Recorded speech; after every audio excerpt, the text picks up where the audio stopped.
Candi Borobudur merupakan warisan budaya Indonesia yang sudah terkenal sampai ke seluruh dunia. Bangunan ini merupakan candi Buddha terbesar di dunia dan ditetapkan sebagai salah satu warisan budaya dunia. Bentuknya yang megah dan detail arsitekturnya yang unik membuat semua orang ingin mengunjungi Borobudur yang penasaran dengan ceritanya. Borobudur mencuri perhatian dunia sejak H.C. Cornelius menemukan lokasinya atas perintah Sir Thomas Stamford Raffles pada tahun 1814. Pekerjaan menggali lokasi yang diduga monumen besar kemudian dilanjutkan oleh Hotman, salah satu pejabat pemerintah Belanda yang saat itu para arkeolog berlomba-lomba mencari tahu asal-usul candi Buddha terbesar di dunia ini. Asal-usul Candi Borobudur. Candi Borobudur diyakini merupakan peninggalan kerajaan dinasti Sailendra masa pemerintahan Raja Samaratungga dari kerajaan Mataram kuno dan selesai dibangun pada abad ke-8. Banyak sekali misteri Candi Borobudur yang belum terkuak. Apa sebenarnya nama asli Candi Borobudur? Tidak ada prasasti atau buku yang menjelaskan dengan pasti tentang pembangunan Borobudur. Ada yang mengatakan nama tersebut berasal dari nama Samarabudara, memiliki arti gunung yang lerengnya terletak teras-teras. Ada juga yang mengatakan Borobudur berasal dari ucapan para Buddha yang mengalami pergeseran. Satu-satunya tulisan yang menyebutkan Borobudur pertama kali adalah Sir Thomas Stamford Raffles dalam bukunya yang berjudul Sejarah Pulau Jawa. Para ahli sejarah memperkirakan Sir Thomas Stamford Raffles menyebut Borobudur dari kata Bawor dan Budur. Bawor artinya ialah desa. Sebuah desa yang terletak di dekat lokasi letak Candi Borobudur ditemukan, sedangkan Budur artinya purba. Sejarah berdirinya Candi Borobudur diperkirakan dibangun pada tahun 750 Masehi oleh kerajaan Sailendra yang pada waktu itu menganut agama Buddha. Pembangunan itu sangat misterius karena manusia pada abad ke-7 belum mengenal perhitungan arsitektur yang tinggi, tetapi Borobudur dibangun perhitungan arsitektur yang canggih.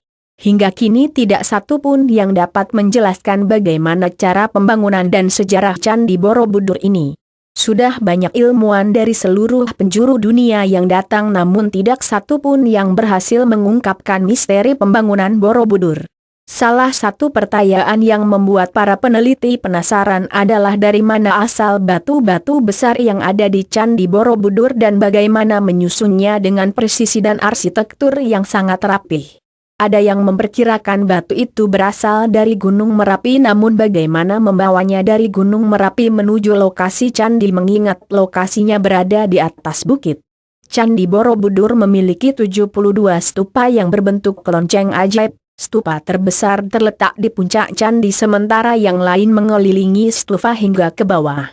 Ketika ilmuwan menggambar denah Candi Borobudur, mereka menemukan pola-pola aneh yang mengarah pada fungsi Borobudur sebagai jam matahari.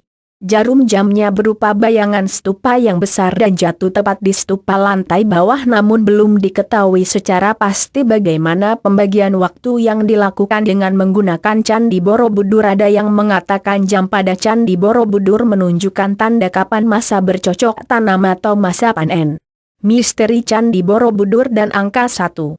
Bagian dalam rangka arsitektur Candi Borobudur bila diamati secara matematik ada misteri yang menarik yang mengarah dari angka 1. Beberapa bilangan yang berada di candi bila dijumlahkan angkanya akan selalu menghasilkan angka 1. Bagaimana ceritanya? Sebelum menceritakan misteri angka 1 perlu diketahui tentang tingkatan ranah spiritual Buddha yang ada di Candi Borobudur.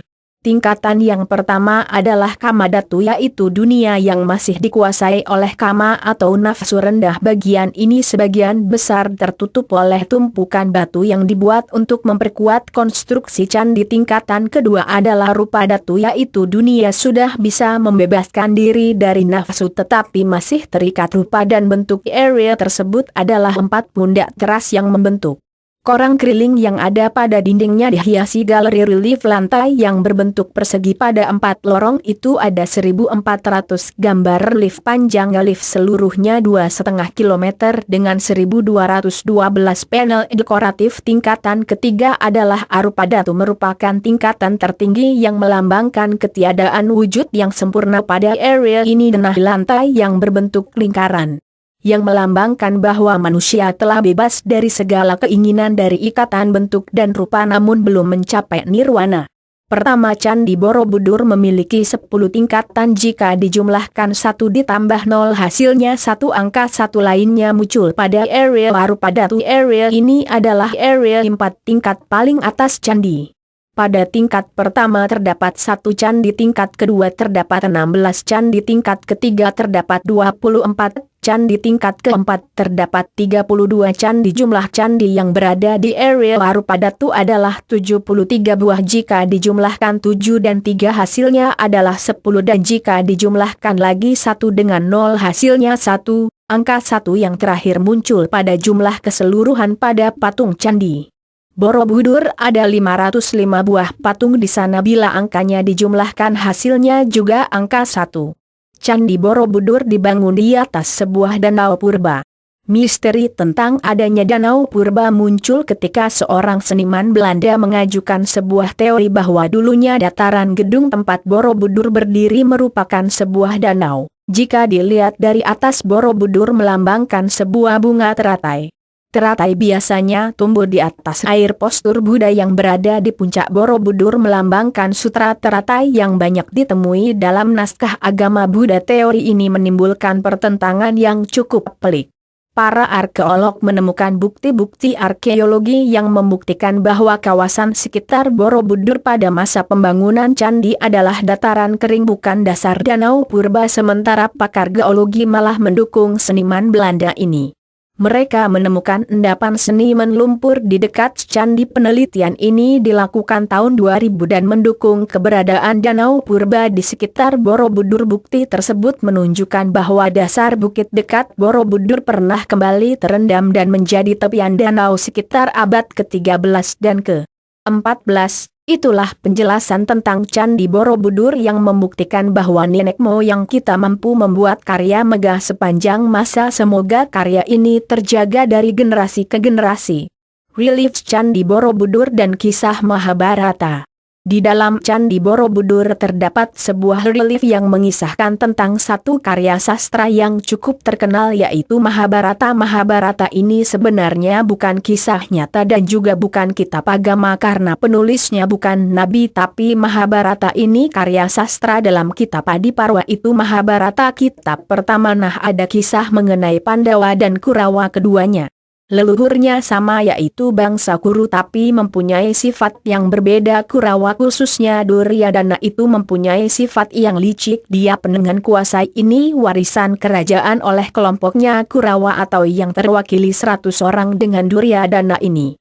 Maka Duryodhana mengundang Kunti ibunya Pandawa, maka dengan anaknya 5 Pandawa 5 diundang untuk pergi ke suatu tempat untuk bermalam dan bermain di sana. Nah, ketika mereka bermalam maka rumahnya tuh dibakar. Untung Kunti dan Pandawa tidak terbakar hidup-hidup tapi bisa meloloskan diri dan menyelamatkan di hutan di dekatnya. Dalam perjalanannya di tengah hutan maka Pandawa sampai pada kerajaan yang namanya Pancala. Rajanya Drupada. Di kerajaan itu sedang ada sayembara untuk memperebutkan banyak hal, tapi di antaranya adalah memperebutkan Drupadi. Itu adalah Drupadi ini putri kerajaan Pancala ini. Lalu Pandawa ini menggunakan pakaian penyamaran, pakaian Brahmana, mengikuti sayembara dan tentunya Arjuna yang mewakili dia mempunyai kehebatan dalam hal memanah memenangkan sayembara ini. Sesampainya Pandawa di rumah, dia menceritakan kepada ibunya Kunti kemenangan tersebut. Kami memenangkan sayembara, kami dapat hadiah. Lalu ibunya dengan suara berwibawa, seorang ibu begini, nah apapun yang kamu dapatkan kamu harus adil, itu hadiah harus dibagi 5. Tapi ibu, tetapi tidak, alasan kamu harus mendengar orang tua dibagi rata. Tapi ibu, tidak tapi yang lalu sepakat dibagi 5. Nah, Kunti ibunya baru tahu bahwa hadiahnya termasuk Drupadi, seorang wanita, karena tidak mau menjilat lidahnya dan kata-katanya, maka apa boleh buat Drupadi harus menikahi 5 orang laki-laki.